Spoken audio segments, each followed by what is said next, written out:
Hello student, welcome to my channel. आज हम लोग देखेंगे ऑप्टिकल एक्टिविटी के बारे में। मतलब ऑप्टिकल एक्टिविटी का मतलब क्या है कि ability to rotate plane polarised light. कोई भी कंपाउंड है, कायरल कंपाउंड, मान लीजिए हमारे पास कोई भी कायरल कंपाउंड है, तो वो ability to rotate plane polarised light, उसका मतलब क्या है कि वो कायरल कंपाउंड की एबिलिटी कितनी है कि वो प्लेन पोलराइज्ड लाइट को कितना रोटेट कर सकता है। तो वो मीनिंग है, उसको हम लोग बोलेंगे ऑप्टिकल एक्टिविटी। क्या बोलेंगे? Optical activity.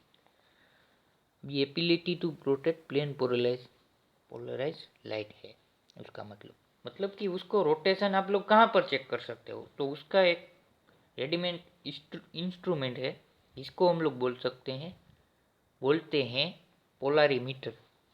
इसको हम लोग क्या बोलते हैं? पोलारीमीटर। अब ये क्या है? वो क्या काम करता है? मेज़र करता है। किसको? ऑप्टिकल एक्टिविटी को मेज़र करता है। ये पोलारीमीटर है। वो कुछ किस तरह से होता है, कैसा होता है कि यहाँ पर एक लाइट सोर्स होता है, वो डिफरेंट फ्रीक्वेंसी की, मतलब कि ये लाइट जनरेट करेगा। ओके, वो जो लाइट होगी वो कैसी होगी? उसका डायमेंशन मल्टी डायमेंशनल लाइट होगी। ये लाइट है, लाइट का रे ही है पूरे का पूरा यहाँ पर, तो उसमें मल्टी डायमेंशन होंगे। इस डायरेक्शन में लाइट हो सकती है, इस डायरेक्शन में होगी, इस डायरेक्शन में होगी, इस डायरेक्शन में होगी। अब प्लेन पोलराइज लाइट मतलब उसके वर्ड में ही उसका मतलब छुपा है। प्लेन पोलराइज लाइट मतलब कि सेम प्लेन में होनी चाहिए लाइट। तो यहाँ पर तो डिफरेंट प्लेन में है। ये मान लीजिए जेड डायरेक्शन है, ये एक्स डायरेक्शन में है, ये वाई डायरेक्शन, ये अनोदर जेड डायरेक्शन, तो ये डिफरेंट डायरेक्शन में है। हम लोगों को मान लीजिए प्लेन पोलराइज लाइट है, वो वाई डायरेक्शन वाली ही चाहिए, ये डायरेक्शन वाली ही। तो ये सारी लाइट कैंसिल करनी पड़ेगी, ये सारी लाइट। ये तो किस तरह से कैंसिल होगी? यहाँ पर जिस भी डायरेक्शन में आप लोगों को लाइट चाहिए, उसी डायरेक्शन में एक फिल्टर स्लिट आती है। वो फिल्टर स्लिट रखी हुई होती है मशीन में। तो क्या होगा कि ये जो वाई डायरेक्शन वाली लाइट है, ये वाला एरो यही यहाँ से पास हो सकता है। ये सभी एरो यहाँ से कैंसिल हो जाएंगे, मतलब कि यहाँ से काफ़ी रिफ्लेक्ट हो जाएंगे। ओके, तो सिर्फ पास कौन सी वाली लाइट हुई? ये सिंगल डायरेक्शनल लाइट ही पास हुई, तो उसको बोलते हैं प्लेन पोलराइज लाइट। मतलब कि वो एक ही प्लेन वाली लाइट है, एक ही प्लेन में है लाइट, डिफरेंट प्लेन में नहीं है। यहाँ पर तो काफ़ी डिफरेंट प्लेन में लाइट थी। एक्स डायरेक्शन वाले प्लेन में थी, वाई डायरेक्शन वाले प्लेन में थी, जेड डायरेक्शन वाले प्लेन में थी। यहाँ पर हमको सिर्फ यूनी डायरेक्शनल सिंगल प्लेन वाली लाइट ही मिली है। ओके, अब क्या होगा? अब यहाँ पर एक ट्यूब आता है। ट्यूब ट्यूब में हम लोगों को जो भी हमारे पास ऑप्टिकली एक्टिव मोलेक्यूल है,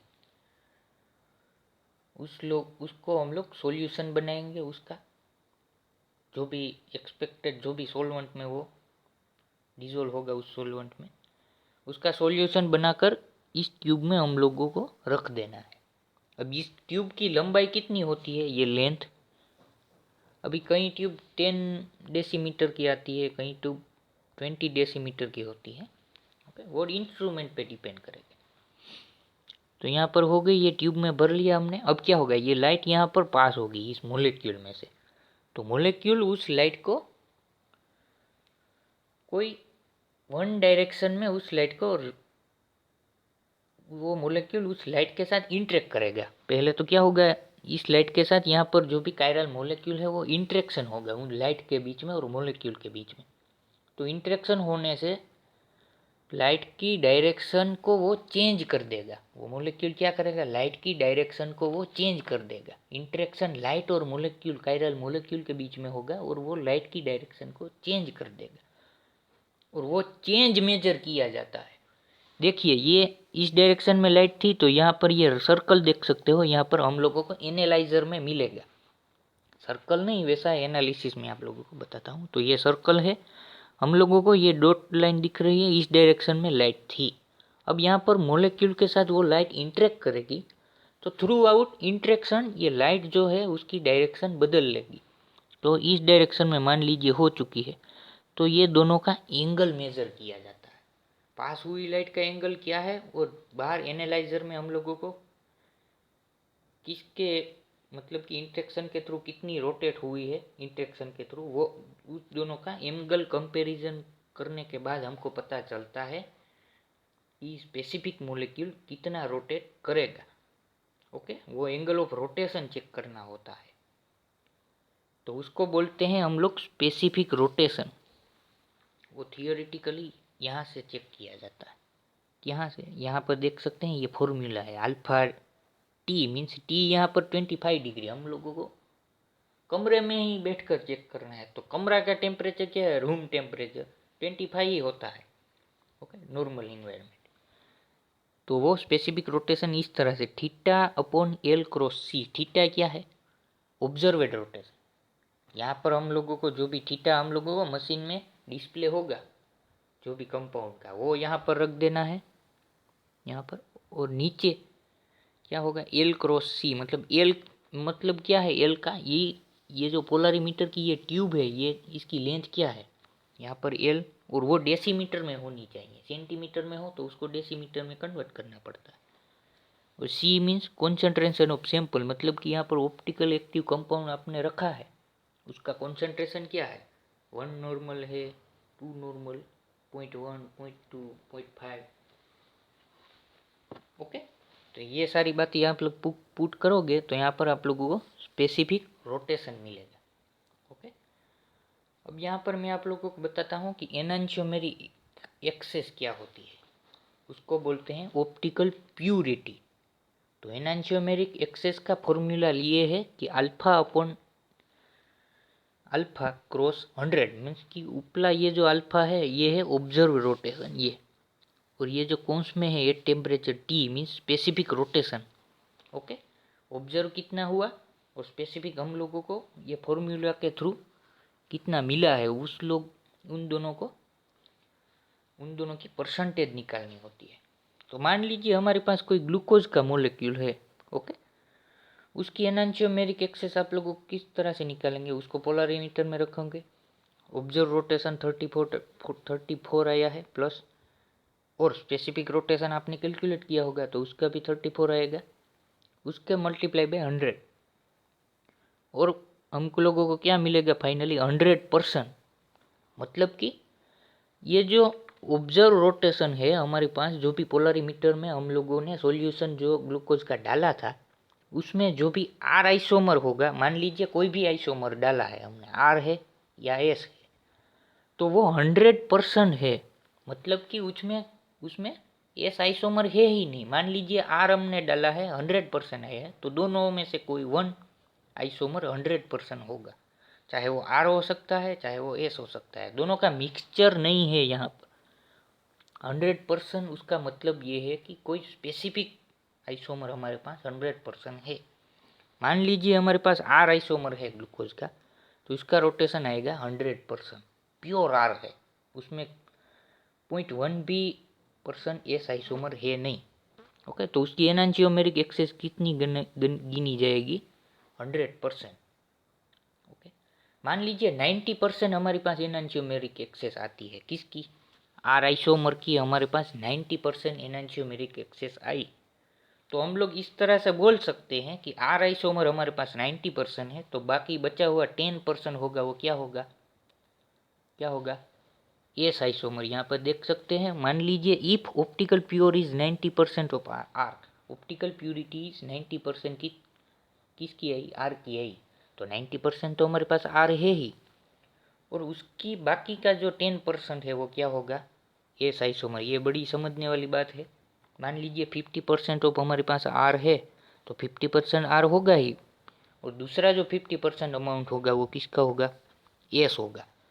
तो 50% आर और 50% आर एस, उसको हम लोग बोलेंगे रेसेमिक मिक्सचर, यानी कि exact mixture of 15 J15, that is called एनांशियोमर।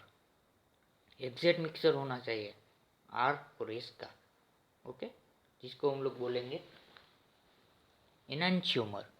Okay, अब मान लीजिए हमारे पास एग्जैक्ट मिक्सचर है, 50% आर है 15% आर है और 15% एस है, उसका सॉल्यूशन बनाया और उसको पोलरीमीटर में हमने रख दिया, तो कोई रोटेशन ही नहीं मिलेगा, क्योंकि क्या होगा, ये जो आर का रोटेशन है वो एस के साथ कैंसिल हो जाएगा, क्योंकि दोनों ऑपोजिट ही है ना। आर है, आर का ऑपोजिट क्या है, आर का ऑपोजिट एस है, इसका ऑपोजिट आर, तो दोनों 15 सेम होंगे तो दोनों का रोटेशन कैंसिल हो जाएगा। मतलब कि यहाँ पर एक इम्पोर्टेंट पॉइंट निकल के आ रहा है कि optical purity activity means optical activity of racemic mixture is always zero. Racemic mixture में ऑलवेज ऑप्टिकल एक्टिविटी उसकी जीरो होगी। रेसेमिक मिक्सचर को आप लोग पोलरीमीटर में डालकर उसका मेज़र करोगे तो कोई भी रोटेशन नहीं मिलेगा आपको, ओके, क्योंकि 15% आर होता है, 15% एस होता है, उसको ही हम लोग बोलेंगे रेसेमिक मिक्सचर, ओके। आर का रोटेशन एस आइसोमर कैंसिल कर देगा, एस का रोटेशन आर आइसोमर कैंसिल कर देगा। सिमिलरली डी एल आइसोमर में भी ऐसी बात होती है, 15% डी और 15% एल आपको मिला तो डी 15% डी का रोटेशन 15% एल वाला आइसोमर कैंसिल कर देगा, ओके, तो वो वहाँ पर रोटेशन जीरो होगा, वो दोनों ही आपस में कैंसिल ही चेतन होंगे। डी ने मान लीजिए डी आइसोमर ने 34% रोटेट किया प्लेन पोलराइज लाइट को प्लस डायरेक्शन में, घड़ी की डायरेक्शन में, तो एल आइसोमर क्या करेगा, वो 34 रोटेट किया हुआ है, अब उसको फिर रिवर्स डायरेक्शन में रोटेट कर देगा, तो 0 से 0 पर ही आ जाएगा हमारा जो भी था है वो, ओके। यहाँ पर देखिए आर आइसोमर, यहाँ पर ऑल ओवर समरी है, देख सकते हैं आर प्लस एस मैंने लिखा है, और यहाँ पर एनांशियोमेरिक एक्सेस मान लीजिए 50% आर है 50% एस है, तो एनांशियोमेरिक एक्सेस कितनी आएगी, 0%, क्योंकि रोटेशन ही नहीं मिलेगा, 0%। मान लीजिए 60% हमारा आर है और 40% एस है, तो एनांशियोमेरिक एक्सेस मीन्स रोटेशन कितनी परसेंट कैंसिल होगा, ये बात आप लोगों को समझनी है। एनांशियोमेरिक एक्सेस का फाइनल कंक्लूजन मैं आप लोगों को दे रहा हूँ कि एनांशियोमेरिक एक्सेस का मतलब ये है कि रोटेशन कितना परसेंटेज कम कैंसिल होता है। ये यहाँ पर देख सकते हैं, यहाँ पर ये 16% आर आइसोमर है और 14% एस आइसोमर है, तो आर आइसोमर का रोटेशन 14% कैंसिल करने में, मतलब कि 16% आर है 14% एस है, तो रोटेशन कैंसिल कीजिए, तो 16 में से 14 निकाल देना है, तो क्या होगा, 20% ऑफ आर का रोटेशन अभी भी मिलेगा हम लोगों को, ओके। 20% आर आइसोमर ज़्यादा है कंपेयर टू एस। मान लीजिए एस का 80% है, आर का 20%, अब क्या होगा, 18 में से 20 निकाल देना है, सिंपल वे में आप लोगों को बोलूँ तो 60% ऑफ आर आइसोमर होगा। 100% हमारे पास आर आइसोमर है तो 0% हमारे पास एस होगा, तो उसकी प्यूरी एनांशियोमेरिक एक्सेस कितनी आएगी, 100% ही आएगी। तो इस वीडियो में बहुत सारी बात कर ली, पोलरीमीटर को हमने समझा, एनांशियोमेरिक समझा, एनांशियोमेरिक एक्सेस समझी, और कुछ रेसेमिक मिक्सचर के बारे में बहुत इंपॉर्टेंट बात बोली कि उसका ऑप्टिकल एक्टिविटी ज़ीरो हो जाती है, क्यों ज़ीरो हो जाती है वो भी मैंने बोला। अब यहाँ पर हम लोगों को पता तो है हमारे पास दो कंपाउंड है, वन आर है और एस है। मान लीजिए हमको उसका मिक्सचर को सेपरेट करना है, वो सेपरेट किस तरह से होता है, तो वो हम लोगों को कुछ मेथड्स हैं उसके लिए, तो वो मैं अगले वीडियो में बताऊंगा कि किस तरह से आर आइसोमर सेपरेट होते हैं, किस तरह से एस आइसोमर सेपरेट होते हैं, ओके। तो ये हम लोग बात करेंगे अगले वीडियो में। So thank you for watching this video.